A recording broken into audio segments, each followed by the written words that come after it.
Assalamualaikum warahmatullahi wabarakatuh. Alhamdulillah wa syukurillah wassalatu wassalamu ala rasulillah wala haula wala quwata illa billah. Asyhadu an la ilaha illallah al malikul haqqul mubin wa asyhadu anna muhammadan abduhu wa rasuluh shadiqul wa'dil amin. Allahumma sholli ala Muhammad wa ala alihi wa ashabi ajmain amma ba'd. Qala Allah ta'ala a'udzubillahi minasyaitonir rajim. Bismillahirrahmanirrahim. Ahasiban nasu ayutsraku ayyaqulu amanna wa hum la yuftanun. Walaqad fatanna alladzina min qablihim fala ya'lamanna Allahu alladzina shadaqu wa ya'lamannal kadzibin. Bapak Ibu kaum muslimin rahimakumullah. Pada kesempatan pagi hari ini mari kita bersama-sama untuk memanjatkan puji syukur pada Allah SWT yang telah memberikan kenikmatan pada kita sekalian, baik nikmat sehat sempat sehingga kita bisa beraktivitas dalam arti untuk menuju ibadah pada Allah SWT. Allah SWT mengingatkan pada kita sekalian, antara kita itu orang yang beriman ataupun tidak, tentunya orang yang beriman akan diuji. Dalam kehidupan, setiap orang itu pasti diuji. Dan Allah menciptakan kita hidup, mati, dan apapun yang ada di dunia itu tentunya dengan ujian. Allazi khalaqal mauta wal hayata liyabluwakum ayyukum ahsanu amala. Dialah zat yang menciptakan hidup dan mati. Tidak lain liyabluwakum ayyukum ahsanu amala, untuk menguji kamu.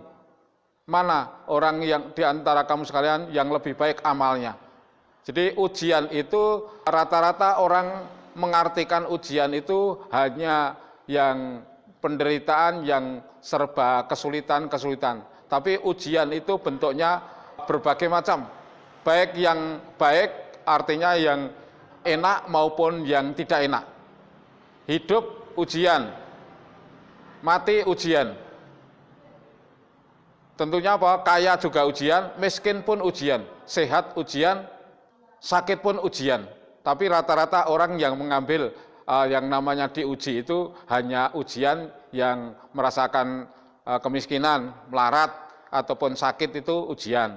Tapi rata-rata semakin orang itu diuji, tentunya ini untuk meningkatkan kualitas keimanan. Maka Allah SWT menyatakan dalam surat Al-Ankabut ayat 2 dan 3, ahasiban nasu ayusraku ayyaqulu amanna wa hum la yuftanun.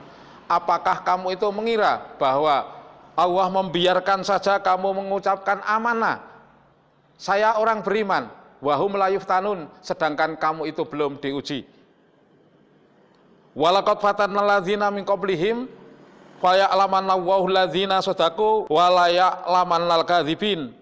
Sesungguhnya Allah itu mengetahui orang-orang yang benar dan orang-orang yang dalam arti yang dusta, imannya yang benar ataupun iman yang hanya iman-iman saja, artinya hanya iman yang menipu pada Allah. Dusta, kelihatannya orang beriman tapi dusta, kelihatannya dia itu orang yang beragama tapi dusta. Banyak di zaman saat ini orang mengaku apalagi orang mengaku Islam, banyak yang tidak konsekuen, ngakunya Islam tapi tidak melaksanakan akan perintah-perintah Allah.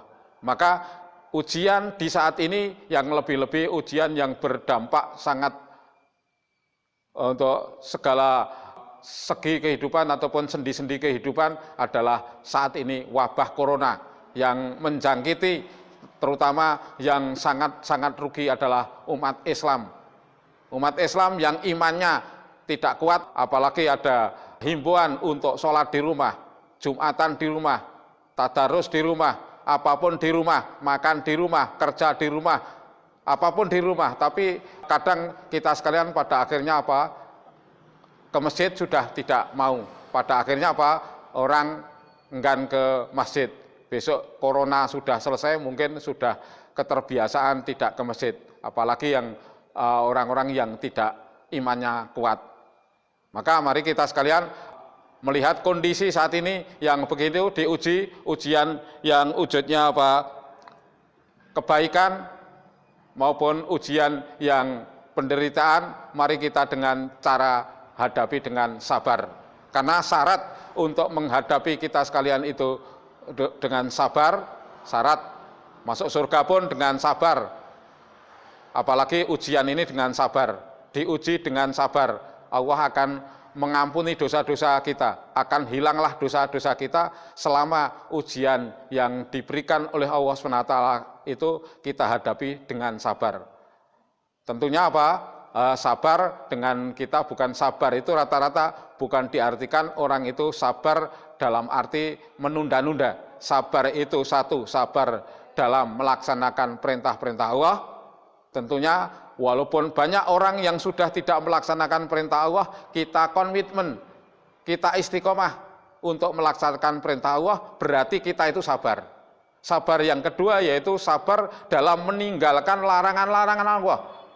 Walaupun banyak orang yang melakukan larangan-larangan Allah, tapi kita tetap sabar, komitmen tidak akan untuk melakukan larangan-larangan Allah itu. Artinya kita tetap istiqomah, sabar dalam menghadapi larangan-larangan Allah atau dalam melaksanakan larangan Allah. Meninggalkan larangan Allah, kita sabar. Untuk melaksanakan perintah Allah, kita juga sabar. Dan sabar yang secara umum adalah sabar dalam menghadapi musibah. Mari kita hadapi musibah ini dengan sabar. Tidak usah mengeluh, semuanya kena dampaknya. Jadi mengeluh dengan siapa? Maka perintah Allah, kita mengeluh, kembalinya pada Allah. Ya ayyuhalladzina amanu sta'inu bishabri wassalah. Hei orang-orang yang beriman, mintalah pertolongan pada Allah.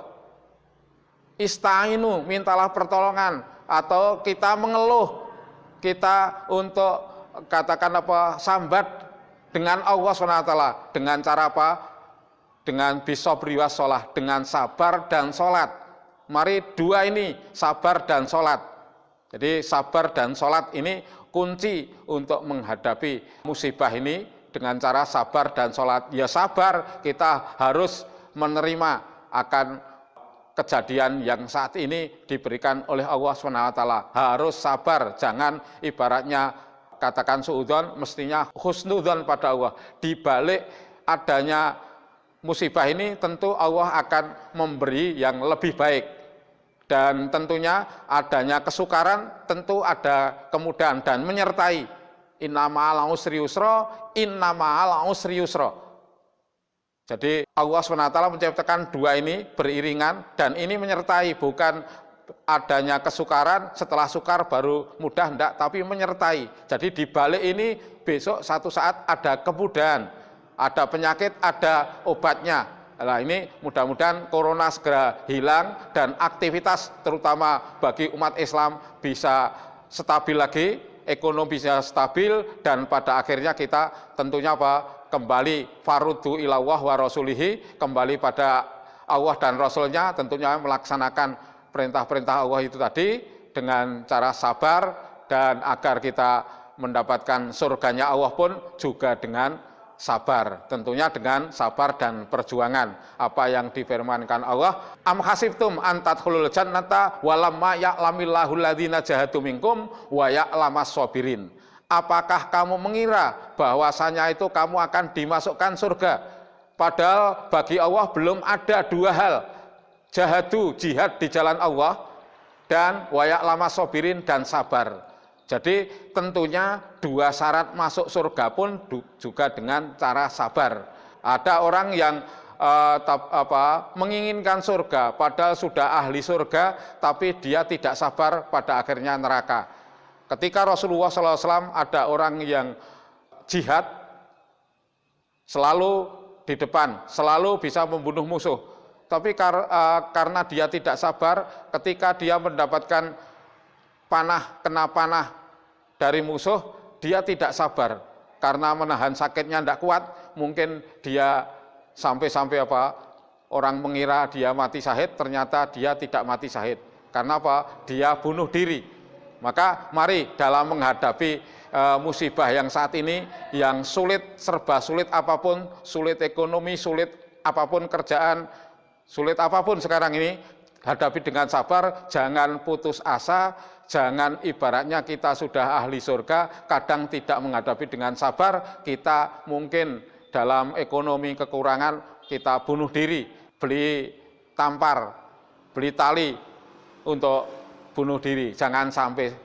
Untuk itu mari kita hadapi kenyataan apa yang diberikan Allah pasti ada hikmahnya. Fa inna ma'al usri yusra, di balik ada kesukaran tentu ada kemudahan menyertai. Insya Allah ini sudah berjalan beberapa bulan dan mudah-mudahan untuk wabah corona ini segera hilang khususnya di negeri kita Indonesia tercinta ini, dan mudah-mudahan umat Islam di Indonesia itu diberi kesehatan, diberi kekuatan iman Islam, dan bisa menjalankan aktivitasnya sebagai umat Islam, bisa komitmen, bisa menuju apa yang diperintahkan Allah. Apalagi di bulan Ramadan ini, mudah-mudahan bisa istiqomah dan mencapai la'allakum tattaqun. Terima kasih, mudah-mudahan ada manfaatnya. Billahi sabilil haq, fastabiqul khairat. Assalamualaikum warahmatullahi wabarakatuh.